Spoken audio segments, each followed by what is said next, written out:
اور یہ تحریک جو ہے یہ پورے پاکستان میں پھیل چکی ہے، جس میں تمام مذاہب کے لوگ جو ہے وہ بلا رنگ و نسل اس میں شامل ہیں۔ اور سیمسن سلامت صاحب جو ہیں جب کبھی بھی انسانی حقوق کے حوالے سے کوئی بات ہوتی ہے تو وہ اپنی آواز کو بلند کرتے ہیں۔ سیمسن صاحب، ہم آپ کو آج کی اس گفتگو میں اس پینل میں خوش آمدید کہتے ہیں باقاعدہ طور پہ۔ بہت شکریہ جی۔ تو جیسا میں نے آپ کو بتایا اپنے موضوع کے بارے میں جس پہ ہم آج گفتگو کریں گے، جبرن تبدیلی مذہب اور نکاح۔ ہم پہلے بھی اس پہ ایک پروگرام کر چکے ہیں جس میں ہمارے ساتھ جو شرکا تھے انہوں نے اپنے اپنے حوالے سے جو تشویش ہے اس کا اظہار کیا، لیکن ہم نے مناسب جانا کہ ہم باقاعدہ طور پر ایک اور ایسا پروگرام رکھیں جس میں ہمارے ساتھ جو حکومتی نمائندے ہیں وہ بھی ہوں اور مذہبی نمائندے بھی ہوں، اور جو انسانی حقوق کے حوالے سے جو کچھ اس پہ ہو رہا ہے اس پہ ہم مزید غور و خوض کر سکیں۔ جب ہم دیکھتے ہیں پاکستان کی بات کرتے ہیں، آپ سب جانتے ہیں کہ ہم پاکستانی ہیں اور دل سے پاکستانی ہیں، پاکستان کو پیار کرتے ہیں۔ تحریک پاکستان میں، قیام پاکستان میں، استحکام پاکستان میں مسیحیوں نے بڑھ چڑھ کر حصہ لیا۔ یہ ملک ہمارا پیارا ملک پاکستان ہے جس کی بنیادوں میں ہمارا لہو شامل ہے۔ اور جب ہم دیکھتے ہیں بانی پاکستان کو، ان کا جو ویژن تھا پاکستان کے لیے، اور خاص طور پہ جو پاکستان میں بسنے والے لوگ ہوں گے جن میں اقلیتیں ہوں گی، انہوں نے کہا تھا کہ وہ بلا رنگ و نسل اور مذہب وہ آزاد ہوں گے اس ملک میں، اور خاص طور پہ اپنے مذہب کا پرچار کر سکیں گے۔ لیکن ہم دیکھتے ہیں کہ جیسے جیسے پاکستان آگے بڑھتا گیا، خاص طور پہ جو اقلیتیں ہیں انہیں مختلف طرح کے تعصبات کا سامنا کرنا پڑا۔ تو آج کی جو گفتگو ہے وہ اسی حوالے سے ہم دیکھیں گے کہ جو ہمارا موضوع ہے جس میں ہم خاص طور پہ جبرن تبدیلی مذہب اور نکاح کے جو واقعات جو آپ دیکھتے ہیں کہ خاص طور پہ پچھلے کوئی 4-5 سال سے بہت زیادہ واقعات رونما ہو رہے ہیں، اور سوشل میڈیا کے ذریعے ہمیں پتہ چلتا رہتا ہے ان کے بارے میں۔ تو آج ہم ان کے بارے میں گفتگو کریں گے۔ تو سب سے پہلے میں اعجاز عالم اگسٹین صاحب جو کہ صوبائی وزیر ہیں ان سے یہ سوال کروں گا کہ یہ جو جبرن تبدیلی مذہب اور نکاح کے واقعات جو رونما ہو رہے ہیں اور جن میں کافی تیزی آ رہی ہے، تو آپ کیا سمجھتے ہیں کہ اس کے کیا محرکات ہیں،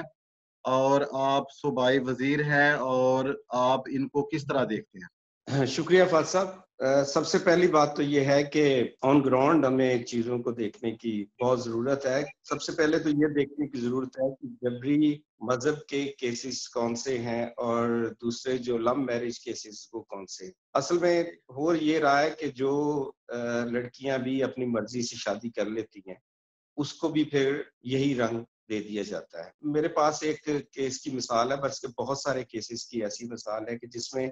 ہم نے ایکشن لیا، اور ابھی بھی ایک جو مائنارٹی کی بچی ہے جس نے 4 ماہ پہلے مرضی سے شادی کر لی، اور پھر اس کے بعد ہم نے ان کے لواحقین پہ FIR کرا دی۔ پھر اس بچے سے ہم نے زبردستی پریشر ڈال کر طلاق دلوا دی۔ طلاق دلوانے کے بعد بچی نے کہتی میں نے گھر نہیں جانا، اس کو ہم نے دارالمان میں رکھا ہوا ہے، اور وہ لڑکی گھر جانے کو تیار نہیں ہے۔ تو مقصد کہنے کا یہ ہے کہ اور بھی میں اگر یہاں پہ مثالیں دوں تو، لیکن پنجاب میں اس دفعہ پاکستان تحریک انصاف کی حکومت کے آنے کے بعد سب سے پہلا جو کام ہوا ہے، ہم نے پنجاب نے اس میں لیڈ لی ہے کہ سب سے پہلے جو فورس کنورژن کی کمیٹی جو بنی ہے وہ پنجاب میں بنی، اور اس میں میں ہوں، لا منسٹرز ہیں، ریلیجس منسٹرز ہیں، اور ہمارے جو مختلف جو مائنارٹیز کے لوگ ہیں اس میں ہم نے شامل کیے ہیں۔ ان کا مقصد بنیادی ہماری جو TORs ہیں اس میں یہ صرف یہ ہم دیکھتے ہیں کہ مذہب کی تبدیلی کس طریقے سے کی گئی ہے۔ تو اس میں ہم نے کچھ جو مختلف پرپوزل لیے ہیں کچھ مذہبی لوگوں سے، کچھ کہ ہم کس طرح اس تبدیلی مذہب دیکھیں، پہلی تبدیلی مذہب کو کس طرح جو جبرن ہوتی ہے اس کو روکا جا سکے۔ تو سب سے پہلے دیکھیں، ہم مذاہب کے درمیان بیریئر نہیں لگا سکتے۔ اگر کوئی کسی مذہب سے متاثر ہو تو اس میں شامل ہونا چاہتا ہے تو 100 بسم اللہ۔ ہم صرف اس کے لیے چاہتے ہیں کہ اس طرح کی قانون سازی ہو کہ کوئی مذہب کو اپنے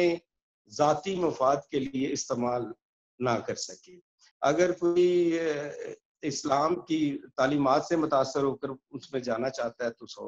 وہ جانا چاہے، اگر کوئی کرسچینٹی میں متاثر ہو کر آنا چاہے تو کوئی اس طرح کی. لیکن یہ جو ہم مذہب کو اس طریقے استعمال کرتے ہیں, یہ تھوڑی سی اس میں ہم نے اس کمیٹی میں ان چیزوں کو ہم دیکھ رہے ہیں کہ کس طرح ان کو روکا جا سکے. تو باقی بہت ساری جگہوں پہ خود بھی جا کر دیکھتے ہیں. اب دیکھیں اس میں بہت ساری چیزوں میں ایسے رول بھی ابھی جو چائنا میں بچیوں کی شادیاں یہاں پہ کی گئی ہیں, اس میں ہمارے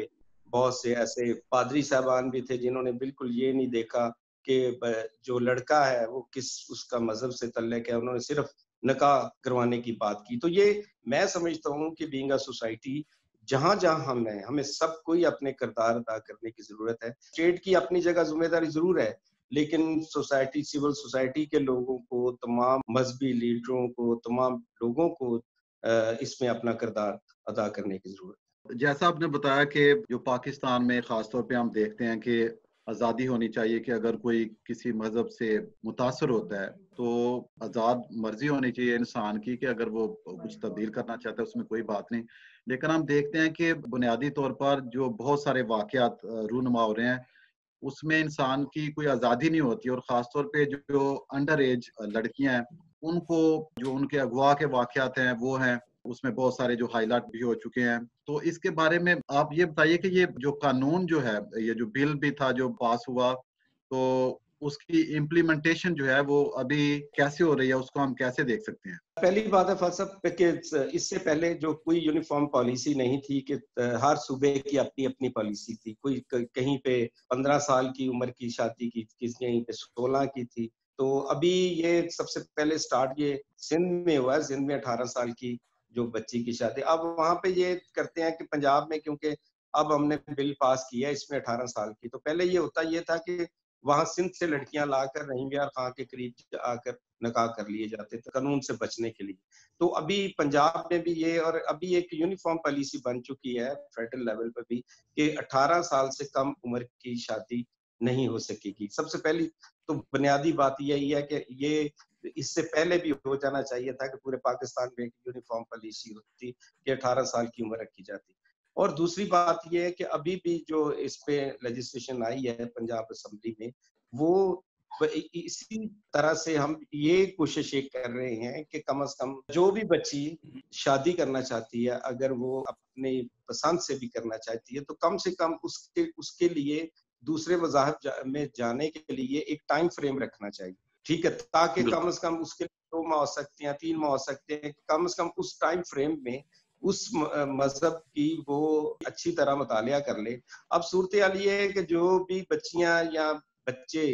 اگر کسی دوسرے مذہب میں شامل ہوتے ہیں شادی کے لیے, تو ان کو پوری طرح اس مذہب کی تعلیمات کے بارے میں نہیں پتہ ہوتا.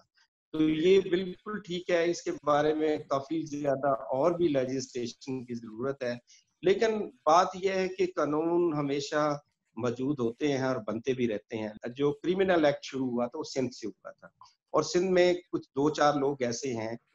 مطلب کہ ایک کوئی میاں مٹھو صاحب تھے جنہوں نے ہزاروں کی تعداد میں وہاں پہ اس طرح کا کام شروع کیا تھا. اور وہاں پہ کیونکہ وہ سندھ حکومت کے اس پارٹی کا MN تھا, اور اس پر کسی نے پھر اس کے بارے میں اس کو پکڑا نہیں گیا, اس پہ ہاتھ نہیں ڈالا گیا, اور پھر وہ شخص پاکستان تحریک انصاف میں شامل ہو گیا. پھر ہم لوگوں نے بہت زیادہ احتجاج کیا, ہم نے کہا اس شخص کو, ایسے شخص کو ہماری پارٹی میں نہیں آنا چاہیے. تو وہ اس کو خیر ہماری پارٹی نے اس کو دیکھتے ہوئے اس کو بالکل ہی جو ہے نا اس پارٹی سے. تو ایسے لوگ ہیں جنہوں نے اسپیشلی سندھ میں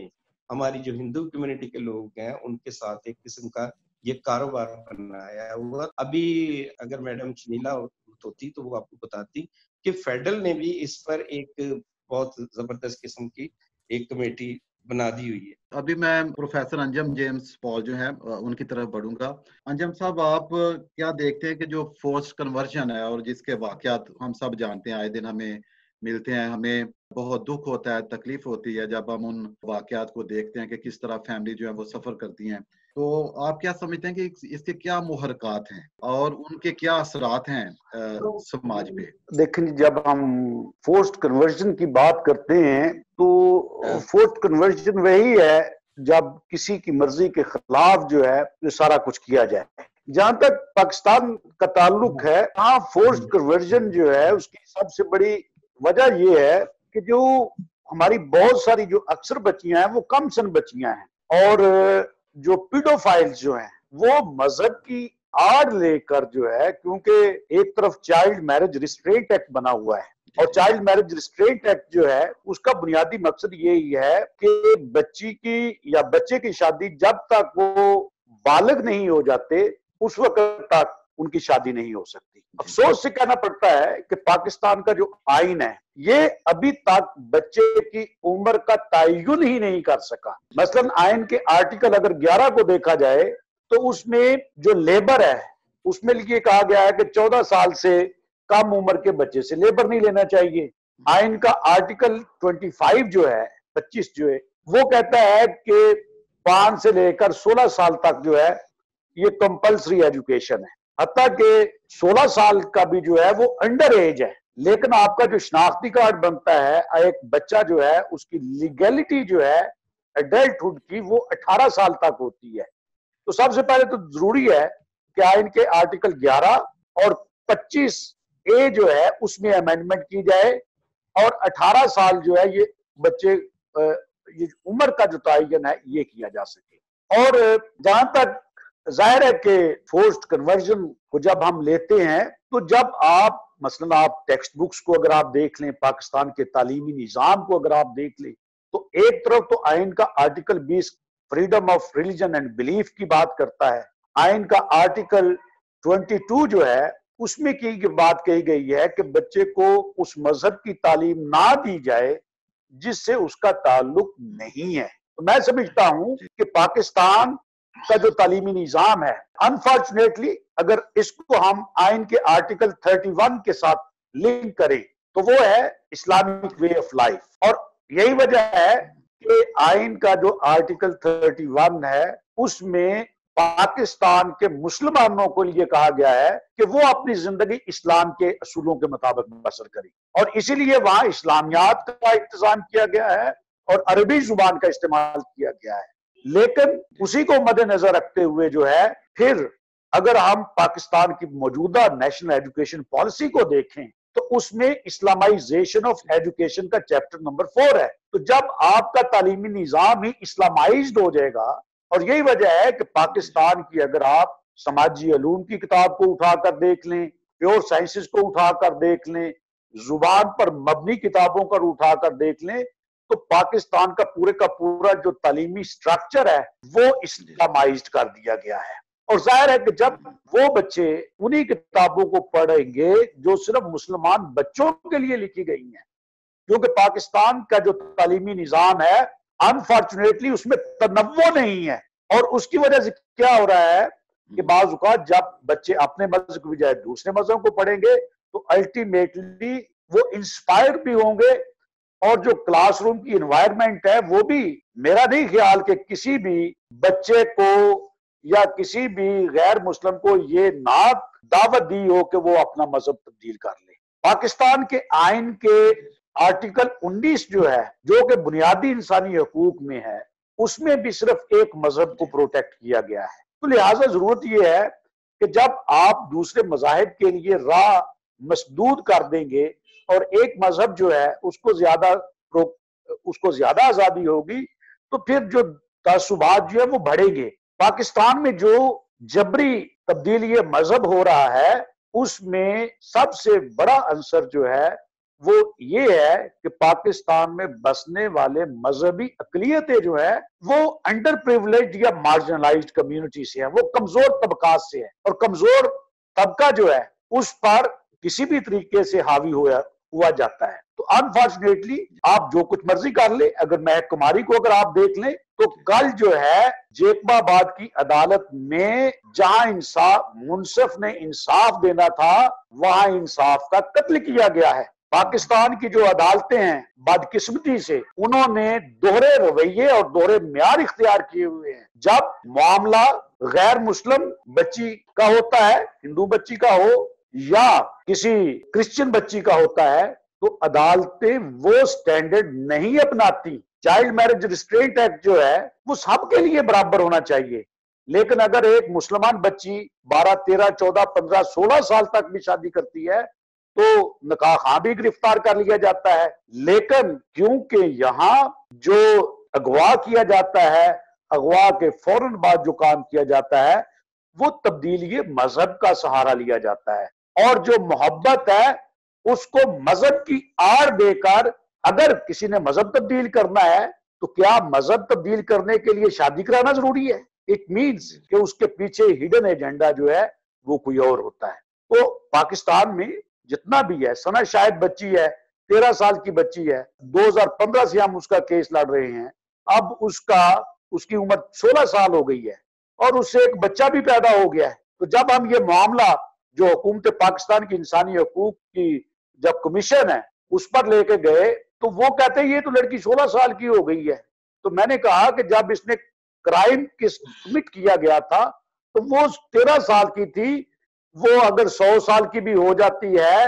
تو وہ 13 سال کی ہوگی، کیونکہ جب اس کے ساتھ یہ سارا کچھ کیا گیا تو وہ کم عمر تھی۔ اب حکومت جو ہے، ہم اپریشیٹ بھی کرتے ہیں کہ حکومت جو ہے، موجودہ حکومت جو ہے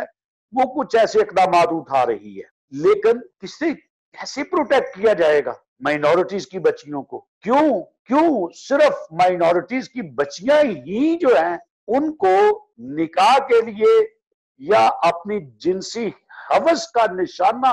بنانے کے لیے جو ہے مذہب کا سہارا لیا جاتا ہے؟ ہم یہ چاہتے ہیں جتنی بھی ہماری بچیاں ہیں انہیں کیوں دارالعلومان میں رکھا جاتا ہے؟ وہ بچیاں ہیں، they must be sent to their parents، انہیں اپنے والدین کے پاس، ریاست ان کی وارڈ نہیں بن سکتی۔ ریاست اس لیے وارڈ نہیں بن سکتی کہ ان کے ماں باپ ہیں۔ دوسری طرف اگر آپ دیکھیں، اگر کوئی مسلمان بچہ آپس میں محبت کرتا ہے ان کا تو قتل عام کر دیا جاتا ہے، کاروکاری کر دیا جاتا ہے، لیکن غیرت کا جو معاملہ ہے اس میں روز جو ہے ہماری بچیاں جو ہیں، اب ہمیں بڑا دکھ ہوتا ہے جب چھوٹی چھوٹی 3 4 5 سال کی ہماری مسلم بچیوں کو بھی اغوا کر کے ان کے ساتھ جنسی درندگی کا، انہیں ہوس کا نشانہ بنا کر ان کو مار دیا جاتا ہے۔ بدقسمتی یہ ہے کہ مسلمان بچی کو مار دیا جاتا ہے اور جو ہندو یا کرسچن بچی ہے اس کو روز مارا جاتا ہے، اس لیے کہ اس کو درندگی کا نشانہ بنایا جاتا ہے۔ تو ہم سمجھتے ہیں کہ ریاست کو سب کے ساتھ برابر کا سلوک کرنا چاہیے، اور جتنی بھی دارالعلومان میں ہماری کم سن بچیاں ہیں they must be handed over to their parents، اور ایک مقرر ریاست سب کی ہوتی ہے۔ آئین کا آرٹیکل 25 کہتا ہے کہ ریاست کے تمام شہری برابر ہیں۔ جب ریاست کے تمام شہری برابر ہیں تو پھر انصاف میں بے انصافی جو ہے وہ کیوں ہے؟ جی پروفیسر صاحب تھینک یو۔ میں ذرا آپ کو انٹرپٹ کروں گا، میں آپ کی طرح دوبارہ آؤں گا، اسی بات کو پھر ہم دوبارہ جاری رکھیں گے جو آپ نے نکات جو ہے وہ شروع کیے۔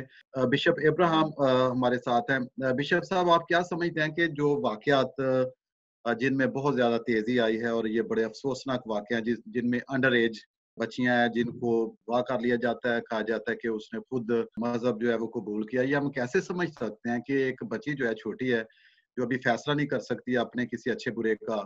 وہ کس طرح اتنا بڑا فیصلہ کر سکتی ہے کہ وہ اپنے مذہب کو اس نے چھوڑ دیا ہے؟ تو آپ کیا سمجھتے ہیں کہ اس میں کہاں پہ کمی ہے؟ کیا جو والدین ہیں ان کی پرورش بچوں کی جو کر رہے ہیں اس میں کہیں کمی ہے، یا کہ معاشرے میں فالٹ ہے؟ تو آپ کیا سمجھتے ہیں کہ اس کے جو آپ جانتے ہیں کہ سماجی اثرات بہت زیادہ برے ہیں پاکستان میں، ایسے لگتا ہے کہ جیسے کوئی تحفظ نہیں خاص طور پہ اقلیتوں کو، تو آپ اس کو کس طرح دیکھتے ہیں؟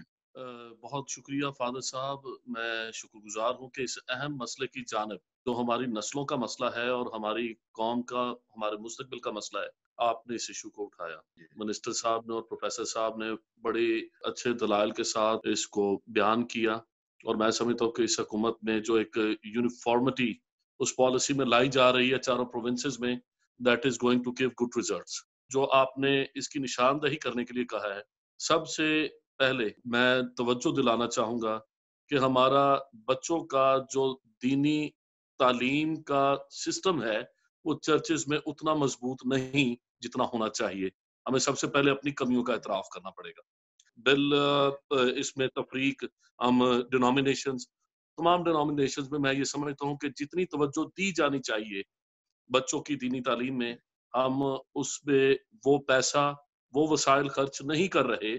جتنا ہمیں کنسرنڈ بچوں کے لیے ایز چرچ ہونا چاہیے۔ سب سے پہلی وجہ تو یہ ہے۔ Children are the Sunday school جو ہے، یا بچے جو ہیں شاید وہ ہماری اس پریورٹی پہ نہیں ہے کلیسیائی انتظام میں جہاں پہ انہیں ہونا چاہیے۔ اور اس کے ساتھ ہی میں یہ بتانا چاہوں گا کہ ہم نے گزشتہ 5 سالوں سے 7 سالوں سے، پہلے بھی سنڈے اسکول چل رہا تھا، لیکن گزشتہ 7 سالوں سے ہم نے جو اپنا بیپٹسٹ چرچ کے چرچز ہیں ان میں، اور ساہیوال چرچ کونسل، ساہیوال میں 127 کے قریب چرچز ہیں ڈسٹرکٹ ساہیوال میں، مختلف ڈینومینیشنز کے، جن میں سے 74 سے زیادہ چرچز جو ہیں وہ ساہیوال چرچ کونسل کا حصہ ہیں۔ تو ہم اس بات کو پروموٹ کر رہے ہیں کہ جو بچے ہیں، ہمارے نوجوان ہیں، ان کو چرچ کے ساتھ انگیج کرنا چاہیے تاکہ ان کی روحانی بنیاد، مسیحی ایمان میں ان کی تعلیمی بنیاد مضبوط ہو۔ سب سے پہلی بات تو یہ۔ دوسری بات، جہاں تک فورس کنورژن کی بات ہے، پروفیسر صاحب نے اور اجاز صاحب نے جیسا پہلے بتایا ہے کہ شادی کے لیے اور جنسی آسودگی کے لیے بچیوں کو اغوا کیا جاتا ہے، اور پھر سب سے پہلا کام جو ہوتا ہے مذہب تبدیل کیا جاتا ہے۔ بدقسمتی کی بات یہ ہے کہ جب بھی کوئی بچی مذہب تبدیل کرتی ہے، کرسچن لڑکی ہو یا ہندو، وہ اسلام قبول کرنے کے فوراً بعد یا مذہب تبدیل کرنے کے فوراً بعد وہ پہلا کام کرتی ہے کہ وہ نکاح کرتی ہے۔ یعنی یہ کتنی عجیب بات لگتی ہے۔ آج سے چند سال پہلے ساہیوال میں ہماری جو بین المذہب ہم آہنگی کمیشن ہے، اس میں سید ضیاء اللہ شاہ بخاری صاحب اور ہمارے دوست شیخ اجاز صاحب ہیں، ہمارے پریسبیٹیرین چرچ سے ایلڈر صاحبان، پادری صاحبان ہیں، مختلف لوگوں نے، ہم نے مل کے اس بات پر غور کیا، اور ساہیوال میں اس پریکٹس کو ہم نے کافی حد تک کنٹرول کرنے کی کوشش کی۔ بہت سے مسلمان علماء کرام نے جو اسلام قبول کرتے ہی یہ کہتے کہ جی اب ہمارا نکاح پڑے، انہوں نے ایسی باتوں کی حوصلہ شکنی کی۔ اس کی بہت سی مثالیں ہمارے پاس موجود ہیں، اگر آپ کسی وقت اجازت دیں گے تو آپ کو بہت سے ایسے واقعات میں گنوا سکتا ہوں۔ ابھی چند ماہ پہلے کی بات ہے، جاز اگسٹین صاحب ہمارے منسٹر صاحب یہاں پر موجود ہیں، ساہیوال میں ایک لڑکی جس کو اغوا کیا گیا، اور ہماری یہاں پہ بڑی ایفیشینٹ ٹیم ہے جو منسٹری آف ہیومن رائٹس کے کوآرڈینیٹرز ہیں، انہوں نے بر وقت اس میں کوشش کر کے اس بچی کو دوسرے تیسرے روز ہم نے بازیاب کروا لیا، جس سے ایک فورس کنورژن کا کیس رک گیا، ورنہ اس کا بھی انجام دوسرے بہت سے بچوں کی طرح یا دوسری بہت سی بچیوں کی طرح ہوتا۔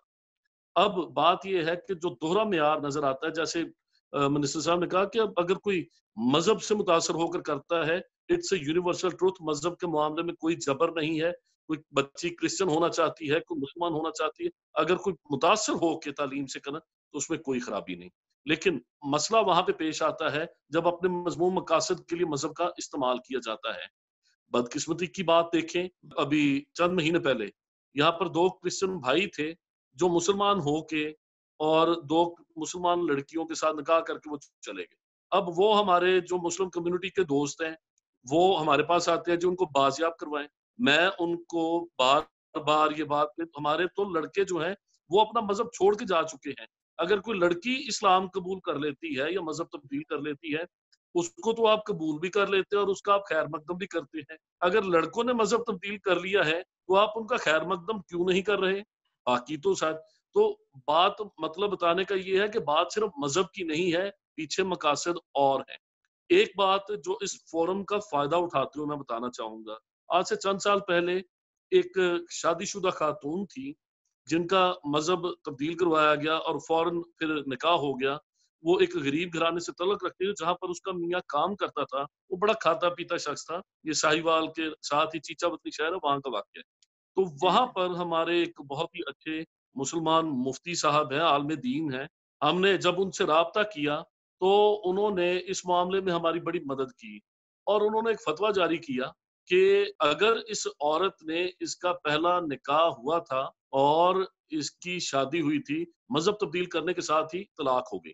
اور طلاق ہوتے ہی جو فوراً نکاح ہے یہ کسی صورت اسلام میں بھی جائز نہیں، جو عدت ہے وہ پوری کرنا ضروری ہے۔ اس عدت کے عرصہ میں انہوں نے کہا جو وقت ان دونوں نے اکٹھے گزارا ہے، چاہے اسلام قبول کر بھی لیا ہے، یہ قابل قبول نہیں ہوگا اور ان پر حد لگے گی۔ تو اس کے باعث جب وہ پرچے وغیرہ کی معاملات بنے تو عورت نے فوراً کہا کہ میں واپس جانا چاہتی ہوں، سو وہ اس شخص سے طلاق لے کے واپس اپنے گھر چلی گئی۔ بتانے کا مطلب اور مقصد یہ ہے کہ ساہیوال کی حد تک یا جو ہمارا یہ ایریا یہاں پہ، تو ہم اپنے بہت سے بین المذہب کے یا مسلمان دوستوں سے مل کر، جہاں پر ہمیں گورنمنٹ کی مدد کی ضرورت ہوتی ہے، منسٹر صاحب اور ہمارے پولیس ہے یا ڈسٹرکٹ مینجمنٹ ہے وہ ہمارا ساتھ دیتی ہے. لیکن جب ہم عمومی طور پر پورے ملک کو دیکھتے ہیں تو اس وقت حالات نہ گفتہ ہیں بلکہ ناقابل برداشت حد تک یہ ظلم ہو رہا ہے. بہت سے جو ہندو ہیں وہ تو پاکستان چھوڑ کر جا چکے ہیں. بہت سی ایسی رپورٹس منظر عام پر سابقہ ادوار میں ہم دیکھتے ہیں کہ وہ اپنی عزتیں بچا کر یہاں سے بھاگ گئے. کرسچنز بیچاروں کا مسئلہ یہ ہے وہ انڈین جو ہندو ہمارے ہم وطن ہیں وہ تو ایسے حالات میں چھوڑتے ہیں پڑوسی ملک میں چلے جاتے ہیں. کہیں پاکستانی بیچارے کہاں جو پاکستانی مسیحی ہیں یہ کہاں پر جائیں. تو میں یہ بات کہنا چاہوں گا کہ اس یونیفارمٹی کو اگر ہماری بہن سنیلا روت بھی یہاں پر ہوتی جیسا منسٹر صاحب نے کہا کہ وہ اس کے متعلق زیادہ بہتر بتا سکتی تھی. اس کو جلد از جلد منسٹر صاحب ایگزیکیوٹ کروائیں اور اس کی اطلاع ہے یا اس کا جو ایک پبلسٹی ہے اس کو برائے مہربانی یونین کونسل کی سطح تک اور چرچز کے تھرو ایجوکیٹ کروائیں تاکہ ہمارے مسیحی بہن بھائی اپنے حقوق کو جان سکیں.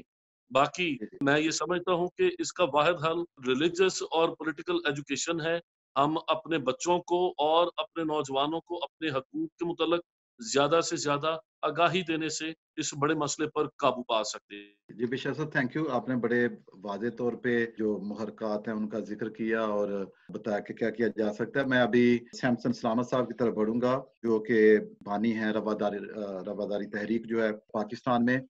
اس کے لیے کام کرتے ہیں انسانی حقوق کے لیے. سیمسن صاحب آپ کیا سمجھتے ہیں کہ جیسے ابھی ہم دیکھتے ہیں کہ یہ جو واقعات ہیں بڑے دل خراش واقعات ہیں اور میں نے آپ کی کچھ ویڈیوز بھی دیکھی جس میں آپ کچھ جلسے جلوس ہیں ان میں بھی شامل ہوتے ہیں اور انسانی حقوق کی جہاں پہ پامالی ہوتی ہے اپنی آواز بلند کرتے ہیں. تو اس طرح کے جو واقعات ہیں جب ہم دیکھتے ہیں اور وہ جو بڑھتے جا رہے ہیں تو ایک معاشرے میں ایک بگاڑ سا پیدا ہوتا ہے. جو مختلف مذاہب کے لوگ ہیں ان میں بے چینی بڑھتی ہے اور آپ تو رواداری کے لیے کام کرتے ہیں. تو آپ کیا سمجھتے ہیں کہ اس کے کیا اثرات مرتب ہوتے ہیں کسی معاشرے پہ جب اس طرح کے واقعات جس میں جبر ہو جبرن کسی کو اس کا مذہب جو ہے آپ دیکھیں ہر شخص کو اس کا عقیدہ مذہب جو ہے وہ بہت پیارا ہوتا ہے. ٹھیک ہے اس میں اس شخص کا دل ہوتا ہے اس کی جان ہوتی ہے. ٹھیک ہے ہر شخص کو آزادی ہے کہ وہ اس کا پرچار کرے. تو آپ کیا سمجھتے ہیں کہ یہ کس طرف ہم بڑھ رہے ہیں اس کے کیا اثرات ہیں ہم پہ سماجی طور پہ؟ بہت شکریہ فادر جی. سب سے پہلے تو میں آپ کا شکریہ ادا کرنا چاہتا ہوں اور آپ کے سوال کے براہ راست جواب پہ چلا جاتا ہوں اور وہ یہ ہے کہ اگر آپ پاکستان کی ڈائیورسٹی کو بچانا چاہتے ہیں اور آپ پاکستان میں انٹرفیتھ ہارمنی کو قائم رکھنا چاہتے ہیں اور پاکستان میں مزید مذہب کی بنیاد پر انتشار پیدا نہیں کرنا چاہتے تو میرا یہ خیال ہے کہ ریاست پاکستان کو ہماری جو فیڈرل حکومت ہے ہماری جو پروونشل گورنمنٹس ہیں ان کو فوری طور پر یہ جبری تبدیلی مذہب یا فورس کنورژن کا معاملہ ہے اس کو سنجیدگی سے لینا ہوگا. آپ جانتے ہیں کہ ہمارا جو پاکستانی معاشرہ ہے اس میں ہم اپنی بہنوں اور بیٹیوں کے بارے میں بڑے سینسٹیو ہوتے ہیں اور یہی وجہ ہے کہ ہم دیکھتے ہیں کہ سینکڑوں کی تعداد میں وہ بچیاں یا وہ خواتین جو اپنی مرضی سے شادی کرنا چاہتی ہیں یا کرتی ہیں ان کی زندگیاں جو ہے وہ خطرے میں پڑ جاتی ہیں جس کو ہم بہرحال سپورٹ نہیں کرتے. میرا آرگیومنٹ یہ ہے کہ چونکہ ہمارے معاشرے میں ہم اپنی بیٹیوں اور بہنوں خواتین کے بارے میں گھر کی جو خواتین ان کے بارے میں بہت سینسٹیو ہوتے ہیں لہٰذا ایک مائنورٹی کمیونٹی کے اندر جو ہے وہ شدید قسم کا اضطراب اور عدم تحفظ کا احساس جو ہے وہ بہت بڑھ چکا ہے اپنی بیٹیوں کو لے کر کیونکہ یہ جو واقعات ہمارے سامنے آ رہے ہیں یہ زیادہ تر بچیوں کے آ رہے ہیں اور جوان بچیوں کے آ رہے ہیں which is a matter of grave concern جس پہ ہماری ریاست جو ہے اس کو سنجیدگی سے غور کرنے کی ضرورت ہے. اور جہاں تک یہ معاملہ جو ہے وہ انفرادی سطح پر بھی ہو رہا ہے دیکھیے میرا یہ خیال ہے کہ جو انٹرفیتھ میرجز ہیں ان کو نہ تاریخ کبھی روک پائی ہے اور شاید نہ روک پائے گی. جو ہمارا مسئلہ ہے وہ صرف اتنا ہے کہ اگر کوئی اپنی مرضی سے کسی مذہب میں جانا چاہتا ہے ہمیں اس پہ کوئی اعتراض نہیں ہونا چاہیے لیکن ہمیں اعتراض جو ہے وہ اس وقت ہوتا ہے جب یہ معاملہ جو ہے وہ جبر کی صورت جو ہے وہ اختیار کر لیتا ہے اور جو کمسن بچے اور بچیاں ہیں ان کو ورگلایا جاتا ہے ان کو موٹیویٹ کیا جاتا ہے کسی بھی طریقے سے اس کی وجہ کوئی بھی ہو سکتی ہے پھر یہ نتیجہ جو ہے وہ نکلتا ہے. انفارچونیٹلی جو سب سے زیادہ خطرناک بات ہے اور جس پہ ریاست جو ہے وہ ہمیں خاموش نظر آتی ہے وہ ہے کہ پاکستان کے کچھ علاقوں میں یہ دھندا جو ہے وہ بڑے آرگنائز طریقے سے ہو رہا ہے. میں آپ کو بتانا چاہتا ہوں کہ سندھ کے اندر 3 درگاہیں ہیں جو آرگنائز طریقے سے اس دھندے میں ملوث ہیں، اور چونکہ منسٹر صاحب جو ہے وہ اس وقت لائن پہ ہیں، میں ان کو یہ بات سنوانا چاہتا ہوں تاکہ وہ اپنی وفاقی حکومت سے بات کریں کہ اس مسئلے پر جو ہے وہ سیریس ایکشن لینے کی ضرورت ہے۔ اگر آپ پنجاب سے سندھ میں داخل ہو تو پہلا ضلع جو ہے وہ گھوٹکی آتا ہے، اور اگر آپ فورس کنورژن کے اعداد و شمار دیکھیں تو بہت بڑی تعداد فورس کنورژن کے کیسز کی ضلع گھوٹکی میں سامنے آ رہی ہے، اور گھوٹکی میں برچونڈی شریف کی درگاہ ہے جس کا گادی نشین ہے وہ پیر میاں مٹھو ہے، اور میاں مٹھو جو ہے یہ سندھ میں سب سے زیادہ جو ہے وہ آرگنائزڈ ریکٹ چلا رہا ہے فورس کنورژن کا۔ آپ کو یاد ہوگا کہ جب رینا اور روینہ کا کیس سامنے آیا تھا، رینا اور روینہ دونوں بہنیں ہیں اور یہ ان کا تعلق بھی گھوٹکی سے ہے، تو شروع میں میاں مٹھو نے کہا کہ میرا تو اس کیس سے کوئی تعلق نہیں ہے، لیکن جب یہ کیس اسلام آباد ہائی کورٹ میں پہنچا تو میاں مٹھو اپنے کرندوں کے ساتھ، اپنے وکیلوں کے ساتھ اسلام آباد ہائی کورٹ میں موجود تھا۔ تو اس کا مطلب یہ ہے کہ میاں مٹھو اور اس کی جو درگاہ ہے وہ براہ راست اس دندے میں ملوث ہے۔ دوسری جو بڑی درگاہ ہے وہ ہے عمر کوٹ میں سرہندی درگاہ کے نام سے، وہاں پر پیر ایوب سرہندی ہیں جو اس کام میں لگے ہوئے ہیں۔ اور تیسرا جو بڑا ریکٹ ہے وہ کل پکڑا گیا ہے، وہ ہے ضلع شکارپور میں امروٹ شریف کی درگاہ، اور یہ جو مہک کماری کا کیس ہے، میں سمجھتا ہوں کہ یہ بہت زبردست ایک ڈیولپمنٹ ہوئی ہے۔ مہک کماری کو فوری طور پر اپنے والدین کے حوالے تو نہیں کیا گیا which is very unfortunate، لیکن اس میں ایک اچھا کام یہ ہوا ہے کہ عدالت نے آرڈر کیا کہ جس نکاح خواہ نے نکاح پڑھایا ہے اور جس لڑکے کے ساتھ نکاح کیا گیا ہے، دونوں کے خلاف پرچہ جو ہے وہ درج کیا جائے، اور پرچہ جو ہے وہ درج ہو چکا ہے کل کا۔ اور اگلا مطالبہ ہم یہ کہہ رہے ہیں کہ اس نکاح خان کو، اس مولوی کو جو ہے وہ گرفتار بھی کیا جائے۔ تو جہاں پر انڈیویجول سطح پر یہ کیسز ہو رہے ہیں، وہاں پر ایک آرگنائزڈ قسم کا ریکٹ جو ہے اس سارے دھندے میں ملوث ہے، جو ثواب کی خاطر اور مذہب کی خدمت کا جذبہ لے کر جو ہے وہ یہ کام کرنے میں مصروف ہے۔ یہی وجہ ہے کہ آپ نے دیکھا کہ مہک کماری کیس میں بھی عدالت میں جو ہے وہ مولویوں کی بہت بڑی تعداد جو ہے وہ جمع ہو جاتی تھی، جنہوں نے باقاعدہ عدالت کو ڈرایا دھمکایا بھی ہے اور انفلوئنس کرنے کی کوشش کی ہے اپنی مرضی کا فیصلہ لینے کے لیے۔ جہاں تک رہی بات کہ اس معاملے کو ڈیل کیسے کرنا ہے، مجھے نہیں لگتا کہ ابھی تک پاکستان میں کوئی یونیفارم پالیسی آئی ہے۔ سندھ میں چائلڈ میرج ریسٹرینٹ ایکٹ جو ہے وہ موجود ہے، لیکن ادروائز جو ہے وہ ایک تنازع جو ہے وہ کھڑا ہے بچوں کی شادی کی عمر کو لے کر۔ تو میرا یہ خیال ہے کہ کمیٹیاں بنانا ٹھیک ہے، ہو سکتا ہے اس کے کوئی اثرات ہوں جیسے منسٹر صاحب نے کہا ہے، لیکن مجھے یہ لگتا ہے کہ جو پہلا سٹیپ ہے وہ لیجسلیشن ہے۔ فورس کنورژن کو روکنے کے لیے جو ارلی چائلڈ میرج ہے اس پہ بھی قانون سازی جو ہے وہ ضروری ہے۔ ایک بہت اچھا کام جو ہے وہ ڈاکٹر رامیش کمار نے کیا، جو ایم این اے ہے پاکستان تحریک انصاف کے، انہوں نے ایک قومی اسمبلی میں ایک بل ٹیبل کیا، لیکن ابھی تک وہ بل جو ہے اس پہ کوئی پیش رفت نظر نہیں ہے۔ میرا یہ خیال ہے کہ جیسے ابھی ہم نے دیکھا کہ مہک کماری میں چونکہ چائلڈ میرج ریسٹرینٹ ایکٹ موجود تھا، تو عدالت نے جو ہے وہ ایف آئی آر کا آرڈر کر دیا ہے مولوی کے خلاف۔ تو اگر پورے پاکستان میں اس طرح کا کوئی قانون ہوگا اور ہمارے پاس کوئی لا ہوگا، تو وہ لا جو ہے وہ بیسس بنے گی اس کو روکنے کے لیے۔ میں سمجھتا ہوں کہ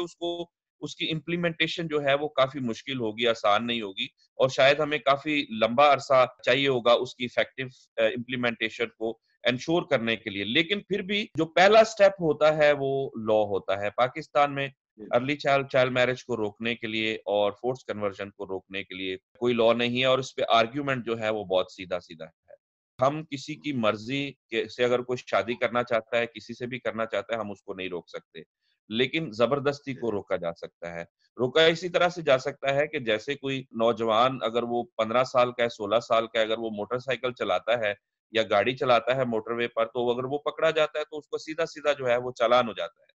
اسی طرح سے اگر آپ نے پاکستان میں لائسنس بنانا ہے، آپ کو 18 سال کی عمر چاہیے، آپ نے شناختی کارڈ بنانا ہے، تو مذہب تبدیل کرنا جو ہے وہ ایک بہت بڑا فیصلہ ہے، اور کئی ملکوں میں اس کا قانون جو ہے وہ موجود ہے. غالباً ملیشیا میں جو ہے وہ اس کا قانون موجود ہے کہ آپ سرٹن ایج سے پہلے جو ہے وہ اپنا مذہب تبدیل نہیں کر سکتے, اور مذہب تبدیل کرنے کا ایک پروسیس اور پروسیجر ہونا چاہیے. یہ نہیں ہے کہ دو لڑکے لڑکیاں جو ہے وہ مل بیٹھے آپس میں اور اگلے دن یہ فیصلہ کر لے کہ چونکہ ہمارا نکاح نہیں ہو پا رہا تو آج ہم مذہب تبدیل کر لیتے ہیں اور اپنا نکاح جو ہے وہ کر لیتے ہیں. تو مذہب تبدیل کرنے کا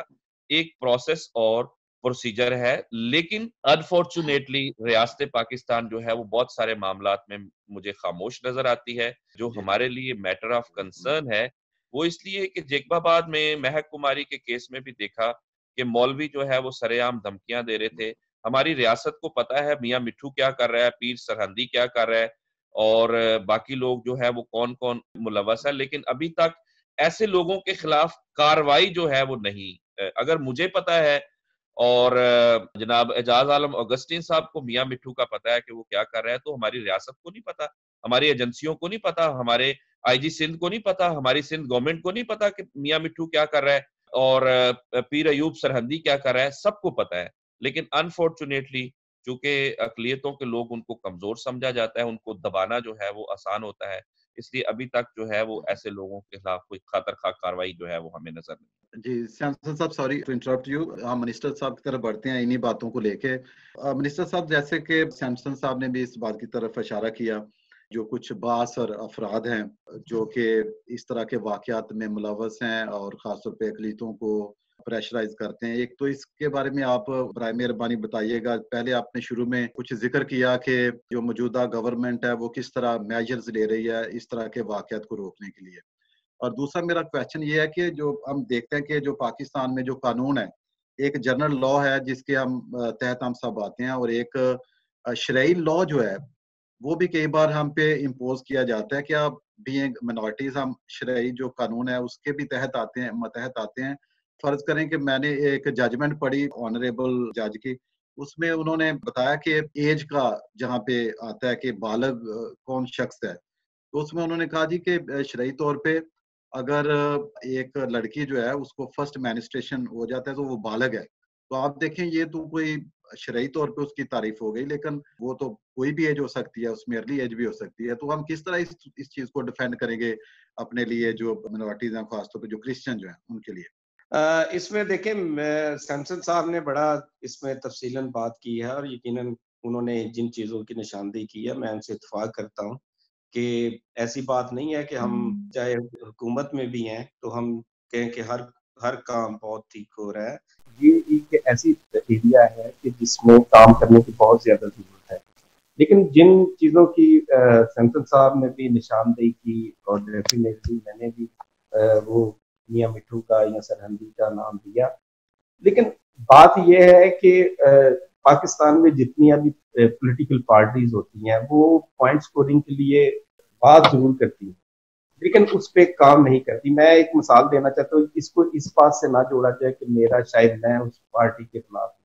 میں صرف بات کرنا چاہتا ہوں پاکستان پیپلز پارٹی جو اپنے آپ کو سیکولر پارٹی کہتی ہے, یہی جو میاں مٹھو اور سرہندی اس پارٹی سے پچھلے 30 سالوں سے جڑے ہوئے, لیکن کبھی کسی نے ان کو اس کام سے نہیں روکا. اور اس کے علاوہ میں بات کرنا چاہتا ہوں ہمارے ہندو کمیونٹی سے بہت سارے ایسے لیڈرز ہیں سندھ میں جو ان پارٹیوں کے ایم این اے منسٹر تک بنتے رہے ہیں, لیکن انہوں نے کیا کبھی اپنے گورنمنٹ کے بارے میں کبھی اپنے کسی فورم پہ آواز اٹھائی کہ ہمارے یہ لوگ یہ کام کر رہے ہیں؟ تو یقیناً ہمیں سب کو ہماری پارٹیوں میں اگر ایسے لوگ ہوں تو ہمیں ان کے خلاف پارٹیوں میں آواز بلند کرنی چاہیے. اور یہ تب ہی ہو سکتا ہے کہ اگر ہم سب لوگ ہمیں اپنی اپنی ذمہ داری کا احساس اور ہم یہ کام کریں. ہم اگر اس معاملے میں اگر بیٹھے رہیں کہ شاید پارٹی ناراض نہ ہو جائے, تو میں سمجھتا ہوں یہ سب سے بڑی بددیانتی ہے کہ ہم اپنے لوگوں کو ڈیفینڈ نہیں کر پا رہے. تو یہ میں سمجھتا ہوں کہ جنہوں نے آج اگر میاں مٹھو یا سرہندی اس حد تک پہنچے ہیں تو اس میں بہت سارا رول وہاں کے ہمارے جو ہندو کمیونٹی کے M N A M P A تھے, انہوں نے بھی آج تک ان کے خلاف کرے. اگر سیمسن کو پتا ہے یہاں سے, وہ یہاں سے سندھ جا کر ان ساری چیزوں کو دیکھ سکتے ہیں, تو وہاں کے ایم این اے اور ایم پی اے جو مائنارٹی کمیونٹیز ہیں ان سب کو بھی ڈیفینیٹلی اس بات کا پتا ہوگا. تو یہ میں سمجھتا ہوں کہ ہر کوئی اپنا اگر رول ادا نہیں کرے گا تو ہم اس کام کو بخوبی سر انجام نہیں دے سکتے. دوسری میں سب سے اہم بات کرنا چاہتا ہوں کہ 29 جولائی کو بشپ ابراہیم صاحب بھی اس جو منارٹی ڈیز پہ 29 جولائی کو ایوان صدر میں پروگرام ہوا تھا. پاکستان کی تاریخ میں پہلی دفعہ کسی ہیڈ آف دی اسٹیٹ نے فورس کنورژن پہ بات کی تھی, اور وہ بالکل انہوں نے بڑی اسلام کے بارے میں مثالیں دے کر, اگر آپ وہ کوئی تقریر سنیں تو اس میں انہوں نے کہا تھا کہ ہم قطعی طور پر, پرائم منسٹر آف پاکستان نے عمران خان نے کہا تھا کہ ہم قطعی طور پر برداشت نہیں کریں گے, اور اس کے لیے جلد سے جلد ہم لیجسلیشن لائیں گے کہ یہ بالکل فورس کنورژن کسی صورت میں ہمیں قبول نہیں ہے اور نہ ہم برداشت کریں گے. باقی رہی بات یہ لیجسلیشنز کی, تو بات یہ ہے کہ بالکل اس پہ کام تو ہوتے رہنا چاہیے, لیکن بہت ساری جگہوں پہ قانون بھی ہے,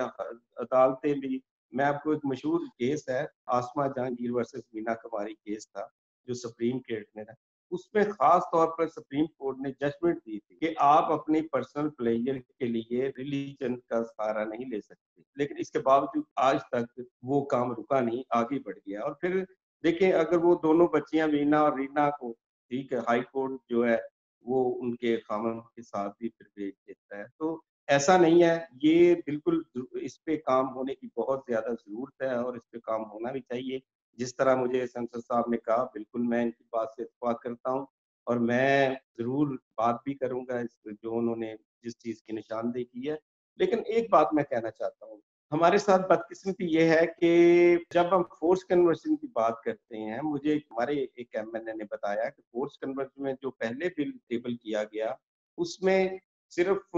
ہندوؤں کا نام تھا, اس میں کرسچن کمیونٹی کا نہیں لکھا گیا تھا. تو جب ہمارے لوگوں نے کہا کہ یہ, انہوں نے کہا نہیں, ہمیں زیادہ مسائل ہمیں ہندو کمیونٹی سے ہے, تو اس میں میں سمجھتا ہوں کہ ہمیں مائنارٹی کے لوگوں کو بھی اکٹھے ہو کر آواز اٹھانی چاہیے کراس دا بورڈ کہ ہمارا تعلق کس پارٹی سے ہے. ہمیں یہ نہیں سوچنا چاہیے کہ میں فلاں پارٹی سے ہوں, فلاں پارٹی سے ہوں. یہ جس طرح فادر صاحب نے فرمایا ہے کہ یہ ہمارے ریلیجن کا معاملہ ہے, یہ ہماری بچیوں کا معاملہ ہے, اور بچیاں ہمارے سب کی سانجھی ہیں. تو اس میں ہمیں یہ نہیں دیکھنا چاہیے کہ ہمارا تعلق کس پارٹی سے ہے, کس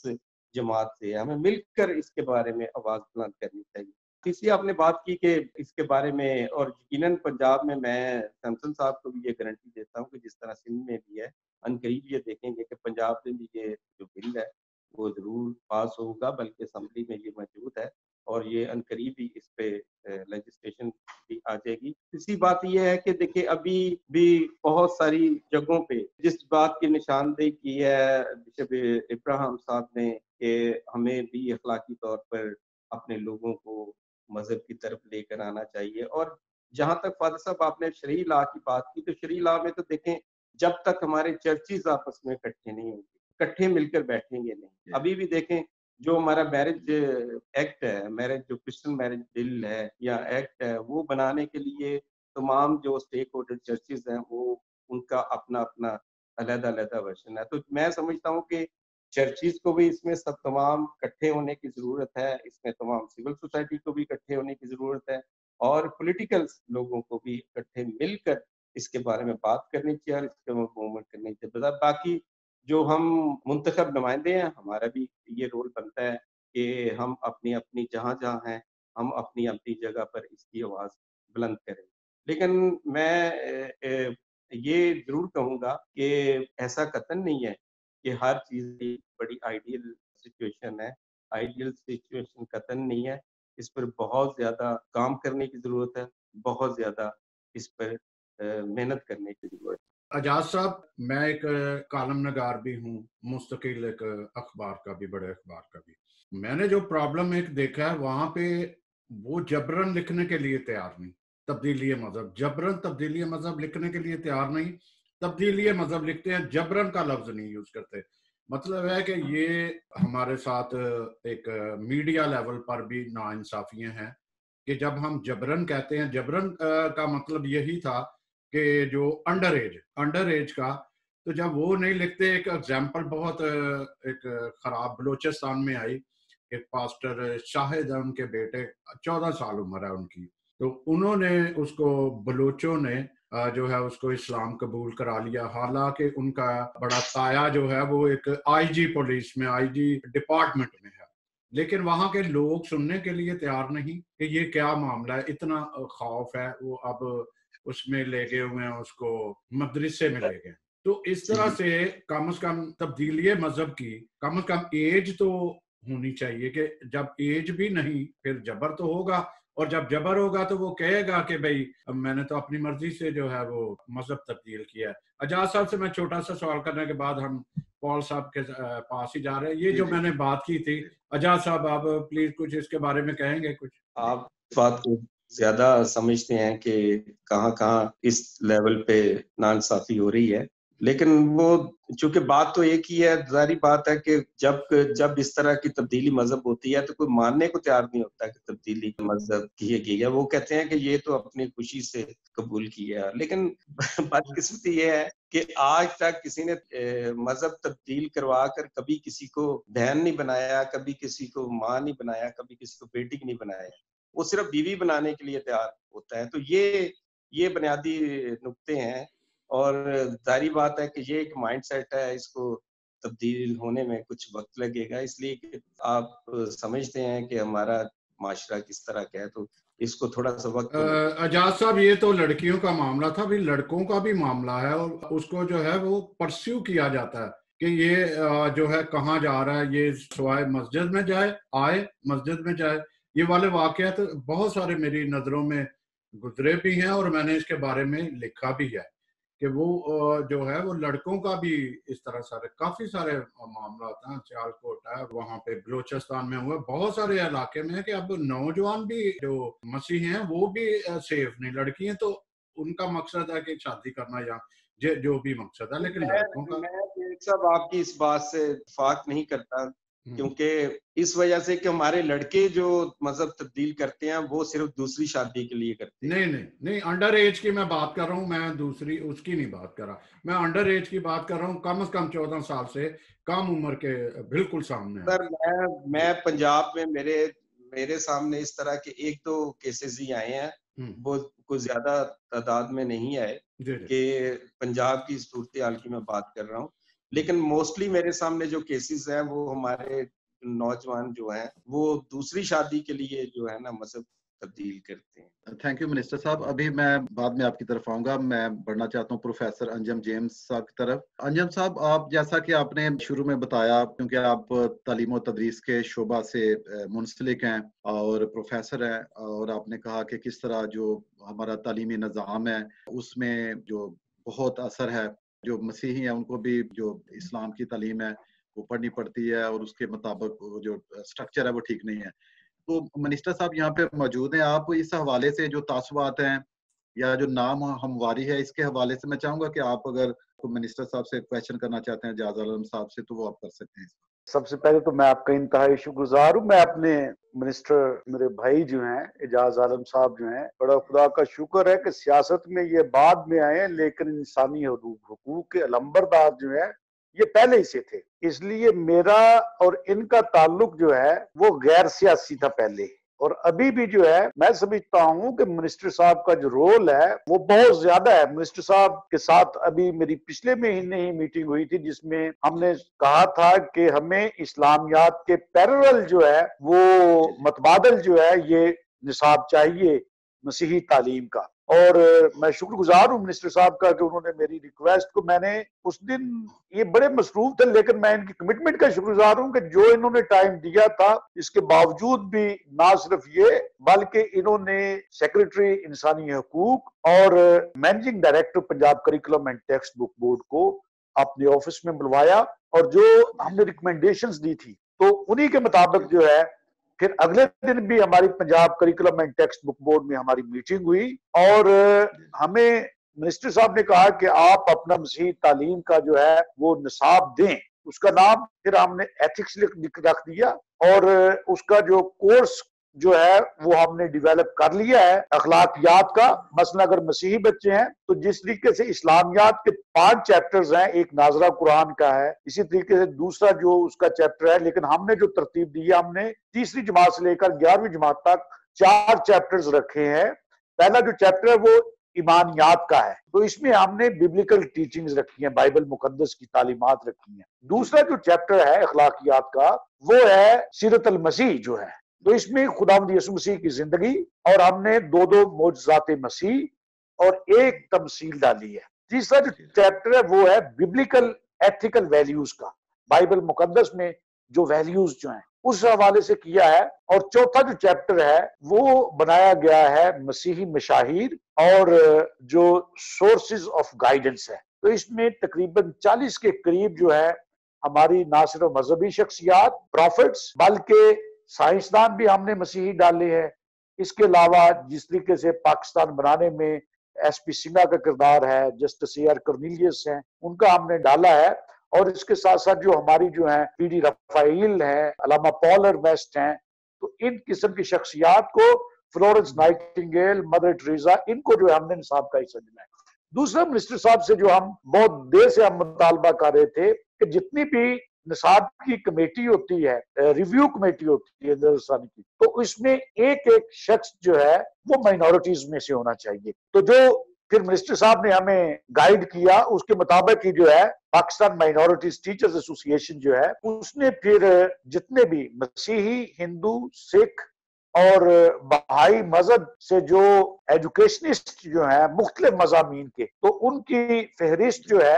وہ Punjab curriculum and text book board کو دے دی ہے. تو اب جو بھی میٹنگ ہوگی اس میں ہر میٹنگ میں ایک اقلیتی نمائندہ جو ہے ایجوکیشنسٹ جو ہے وہ بیٹھے گا. تو میں سمجھتا ہوں کہ سب سے جو مین کام ہے ہم منسٹر صاحب سے یہی کریں گے کہ جہاں تک جو تعصبات ہیں دیگر مذاہب کے بارے میں، تو وہ بھی ان کو میں نے اپنی لیٹسٹ ریسرچ دے دی تھی اور وہ انہوں نے اس کو بھی آگے فارورڈ کر دیا ہے. اور ہم امید کر رہے ہیں کہ جو 2021 میں 2019 کی نصاب کے وجہ سے جو کتابیں آئیں گی اس میں مذہبی تعصبات سے پاک کتابیں ہوں گی. تو اگر تو اس کی پراپر طور پر امپلیمنٹیشن ہو جاتی ہے جس طریقے سے موجودہ حکومت اور منسٹر صاحب کی جو ذاتی جو دلچسپی ہے اگر یہ قائم دائم رہتی ہے، تو میں سمجھتا ہوں کہ پاکستان کا ایک معاشرہ جو ہے یہ بڑا ایک آئیڈیل معاشرہ ہو سکتا ہے جو رواداری پر مبنی ہو سکتا ہے. جی بہت منسٹر صاحب آپ اس حوالے سے کیا کہنا چاہیں گے؟ جی پروفیسر صاحب پچھلے 20 سال سے ٹیکسٹ بک سے ساتھ کام کر رہے ہیں اور ہمیشہ مجھے کہتے تھے کہ ہماری کوئی سنی نہیں جاتی. تو ہم نے بال پروفیسر صاحب کے کورٹ میں ڈال دی. ہم نے کہا ہم نے سب سے پہلے نوٹیفائی کرائی ہے اس چیز پر کہ ٹیکسٹ بک میں جو ہمارا نمائندہ بیٹھے گا، جتنی بھی اب بک چھپیں گی تاکہ اس میں ہیٹ مٹیریلز کو کنٹرول کیا جا سکے. تو اس کے بعد ہم نے سلیبس ہی بنانے کی ذمہ داری پروفیسر صاحب ان کی ٹیم کو دے دی. اور میں سمجھتا ہوں کہ یہ سامنے بیٹھے ہیں، یہ خود انہوں نے کہا تھا کہ آج تک ہمیں کسی نے ایسی ذمہ داری نہیں ہماری، تو یہ بات سننے کو تیار نہیں ہوتے تھے. ذمہ داری ہم نے ان کو دے دی ہے. اور یہ ایسی بات نہیں ہے، یہ جس طرح کا نصاب بنائیں گے وہی بالکل اسی طرح کا نصاب جو ہے ہماری بکس میں آئے گا. اور وہ جو ایک روایتی ایتھکس کی کتاب تھی اب ایسی نہیں ہوگی. تو ان کو پتا ہے کہ ہم نے ایک اپنے ڈپارٹمنٹ سے ایک بک بھی لانچ کی ہے، ابھی ہم اس کی بہت جلدی اس کا رونمائی کروانے لگے ہیں. وائٹ ان فلیگ وہ پروفیسر صاحب نے پڑھی بھی ہے اور پاکستان میں وہ اپنی نوعیت کی ایک منفرد کتاب ہے اور اس میں سارے مذاہب کے بارے میں ہے، ہمارے جو قومی ہیرو رہے ہیں ان کے بارے میں ہے. تو باقی یہ پروفیسر صاحب خود بتائیں گے، انہوں نے دیکھی ہے. میں سمجھتا ہوں کہ کیونکہ میں اس میں سے I have gone through that book، تو میں سمجھتا ہوں، میں نے منسٹر صاحب سے بلکہ یہ بات بھی کی تھی، ریکویسٹ کی تھی کہ یہ کتاب جو ہے نہ صرف پاکستان کی ہر ایجوکیشنل انسٹیٹیوشن میں ہونی چاہیے بلکہ یہ پوری دنیا میں جہاں بھی ہماری پاکستان کی ایمبیسیز جو ہیں ان تک بھی ہونی چاہیے، تاکہ جتنے بھی زیادہ میں دیکھتا ہوں کہ اس میں ہمارے شہباز بھٹی شہید جو ہیں ان کا کنٹریبیوشن بھی یہاں تک یہ چلے گئے. اور میں نے دیکھا ہے کہ اس میں جتنے بھی مذاہب کے جو ہمارے ہیروز رہے ہیں مائنورٹیز سے جن کا تعلق ہے، جن کا کنٹریبیوشن رہا ہے، تو بڑے ان بائس طریقے سے یہ ایک پنجاب کی جو ministry of human rights and minority affairs جو ہے اس نے یہ تیار کی. اور میرے خیال میں یہ ایک بہت ہی ایک سنگ میل ثابت ہوگی اور مذاہب کے درمیان ہم آہنگی کو فروغ دینے میں جو ہے اس کا نہایت اہم کردار ادا ہوگا. میں سب سے پہلے یہ بہت خوش ہوں آج پروفیسر صاحب کی باتیں سن کے، اور بہت پرانے ہم دوست ہیں، ہم جانتے بھی ایک دوسرے کو، اور مجھے پتا ہے کہ یہ بڑی دیر سے جو پاکستان میں خاص طور پر نصاب ہے اس کے بارے میں کام کرتے رہے ہیں کہ کس طرح یہ بیلنس ہونا چاہیے، اور جو ایسا نصاب ہو جس میں جو آنے والی نسلیں ہیں ان کو، جو ہمارے قومی ہیروز ہیں خاص طور پر جو مسیحی ہیں جنہوں نے کام کیا ہے، تو جیسے آپ نے وہ ترتیب بتائی ہے ابواب کی اور کتاب کی اور جو کام کیا ہے، میں آپ کو اپریشیٹ کرتا ہوں، اور منسٹر صاحب تھینک یو ویری مچ نے کہا کہ وہ اس کی امپلیمنٹیشن کے لیے کام کر رہے ہیں، اور یہ بڑی اچھی بات ہے۔ اس طرح کے جو کام ہے میں سمجھتا ہوں کہ ان کو جاری رہنا چاہیے، تو I really appreciate you for your hard work which you have done and which you will be doing. جی اب بھی اس کا حصہ رہے ہیں، اور جب آپ سیمنری میں ہوا کرتے تھے، فرانسسکن سیمنری میں جو ہے، تو ہمارا تو پیار اسی وقت سے ہے، یہ بھی تیسری دہائی میں شامل ہو رہا ہے، تو ظاہر ہے کہ یہ جو کچھ بھی ہوتا ہے انجم پال اکیلا نہیں ہے، میں سمجھتا ہوں کہ اس میں ہمارے مسیحی، مسلم، ہندو، کرسچن، بہائی، پارسی، یہ سب کی آواز ہے، کیونکہ ہم پاکستان کو اون کرتے ہیں، یہ پاکستان ہم سب کا ہے، ہم we are the contributors of this nation. اور اس وقت میں آپ کے سامنے اور بھی اچھی بات کہنا چاہوں گا کہ پہلے ہی جو ہے پاکستان بنانے میں اقلیتوں کا کردار جو ہے یہ ہم نے ڈالا ہے، اور 3 صفحے جو ہے اس کے تھے، اور ابھی پچھلے ہفتے پھر مجھے پنجاب ٹیکسٹ بک بورڈ سے پھر ایک فون آیا ہے کہ آپ ایک کافی لمبا چوڑا جو ہے ایک کانٹینٹ ڈیولپ کریں تعمیر پاکستان میں اقلیتوں کا کردار جو ہے، تاکہ ڈیٹیل کے ساتھ جو ہے جب ہمارے سب بچے اس چیز کو پڑھیں گے تو اس کی وجہ سے بہت بہتری آ سکے گی۔ یہاں آج اس فورم سے میں منسٹر صاحب سے ایک جگہ جو ہے ایک اور ملتمس ہونا چاہتا ہوں کہ اگر انسانی حقوق کا جو سبجیکٹ ہے، اگر اس کو تیسری جماعت سے یا کسی اور سطح پر جو ہے ایک مضمون کے طور پر شامل کر دیا جاتا ہے اسکول ایجوکیشن میں، تو میرا خیال ہے کہ اس کی وجہ سے ہم بہت زیادہ انسانیت کے قریب آ سکتے ہیں۔ یہاں ایک اور جو ہے بات کرنا چاہوں گا کہ میں سمجھتا ہوں کہ ابھی جو انسانی حقوق کی علامہ اقبال اوپن یونیورسٹی کی انٹرمیڈیٹ کی کتاب ہے، اس میں 5 مذاہب کے بارے میں میں نے لکھا ہے، اور اس چیپٹر کا نام ہے، 5واں چیپٹر ہے اسلام اور دیگر مذاہب میں انسانی حقوق۔ تو انجم پال مسیحی ہے، اور اس کا لکھا ہوا اسلام پر مضمون جو ہے وہ ہمارے مسلمان بچے پڑھ رہے ہیں، اور اسی طریقے سے اس میں 7 صفحات جو ہے وہ مسیحیت اور انسانی حقوق کے حوالے سے ہیں۔ تو اب جو ہے ہمارے مسلمان بچے جو ہے وہ بائبل مقدس کے تناظر میں جو ہے وہ مسیحیت میں انسانی حقوق کو سمجھ رہے ہیں، اور اسی طریقے سے ہندو مذہب ہے، سناتن دھرم جس سے ہم کہتے ہیں،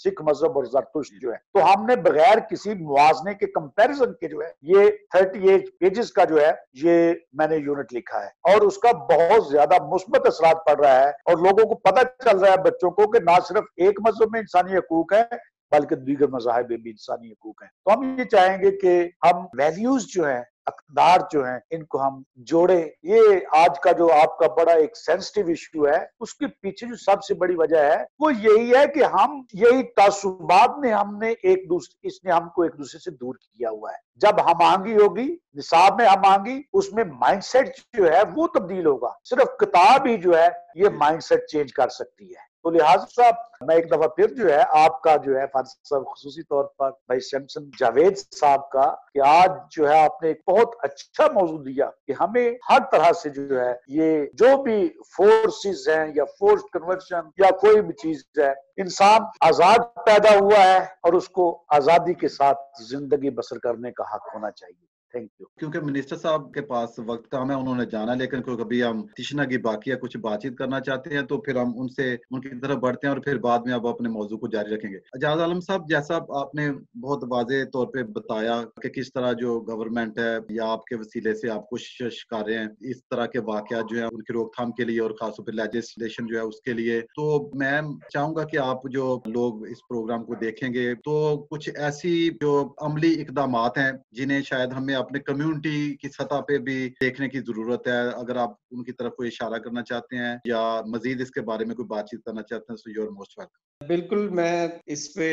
خاص طور پر اپنی کمیونٹی کے لیے میرا میسیج ہے کہ ہمیں بھی اپنے آپ کو تھوڑا سا سنبھالنے کی ضرورت ہے ایسے موقع پر۔ ایک مشہور کیسز تھا، انجم پال صاحب کو پتا ہے، انہوں نے اس بات کی نشاندہی کی ہے بہاولپور میں، تو وہ فورس کنورژن کا معاملہ تھا۔ تو جب میں نے ان کے کہنے پر ہم نے وہاں پہ ایکشن لیا تو وہاں پہ ہم نے ساری FIR لڑکی بھی، تو بعد میں پتا چلا کہ وہ جو لڑکا تھا ان کے گھر رہتا تھا، اور وہ لڑکا 1 سال سے اس کو بیٹا بنایا ہوا تھا انہوں نے، اور وہی بچی کو اسکول چھوڑنے جاتا تھا اور وہی بچی کو لے کر آتا تھا۔ تو بعد میں یہ واقعہ ہو گیا، تو اس کے بعد مقصد کہنے کا یہ ہے کہ ہمیں بھی تھوڑا سا دیکھنا چاہیے، ان چیزوں پر کنٹرول کرنا چاہیے، اپنے بچوں پر خاص طور پر نگاہ رکھنے کی ضرورت ہے کہ ہماری بچیاں کیا کر رہی ہیں، کہاں جا رہی ہیں، کس سے رابطہ کر رہی ہیں۔ تو ظاہری بات ہے کہ آج کے دور میں آپ کو پتا ہے کہ جب یہ الیکٹرانکس کا دور ہے، گیجٹس بچوں کے پاس ہوتے ہیں، موبائل آپ کو پتا ہے کہ ہر بچے کے پاس موجود ہے،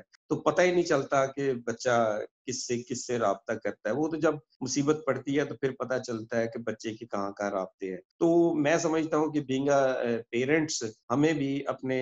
بچوں پر نگاہ رکھنے کی ضرورت ہے، چاہے وہ لڑکیاں ہیں چاہے وہ لڑکے ہیں، لیکن ظاہری بات ہے کہ جہاں ریاست کی ذمہ داری بنتی ہے اس ریاست نے اپنا کام کرنا ہے۔ لیکن میں بڑی ایمانداری سے آپ سے یہ بات کہنا چاہتا ہوں، اس وجہ سے نہیں کہ میں چونکہ اس گورنمنٹ کا حصہ ہوں تو میں تب بات کر رہا ہوں، میں یقیناً یہ بات کہہ رہا ہوں کہ موجودہ حکومت منارٹی کے بارے میں ایک اچھا دل رکھتی ہے، اور یقیناً بہت ساری چیزیں آپ نے دیکھا کہ آسیہ بی بی کے ریلیز ہونے کے بعد پورے پنجاب میں جو بلاسفیمی کیسز ہیں ان کی بہت زیادہ تعداد میں ریڈکشن آئی ہے، اور اب بہت کم تعداد میں کیسز ہوتے ہیں، اور وہ بھی میرے پاس جو ڈیٹا ہے اس میں 70% جو باقی مسلمز کے تھے۔ تو ایک تو یہ فیکٹر ہوا، دوسرے میں آپ نے دیکھا کہ کس طرح یوحنا آباد کے قیدیوں کو، جو 40 قیدی تھے ان کو کس طرح رہائی ملے، اور اس میں بھی ریاست نے بھی اپنا کردار ادا کیا۔ تو اس کے علاوہ خدا کا شکر ہے کہ ابھی تک ایسا کوئی ڈسکریمنیشنز کا کوئی ایسا واقعہ پیش نہیں آیا، ورنہ آپ کو پتا ہے کہ پرانی حکومتوں میں گوجرے والے واقعہ، شانتی نگر والے، جوسف کلونی والے، تو اس طرح کے لاتعداد واقعے ہیں جس میں ہو سکے۔ تو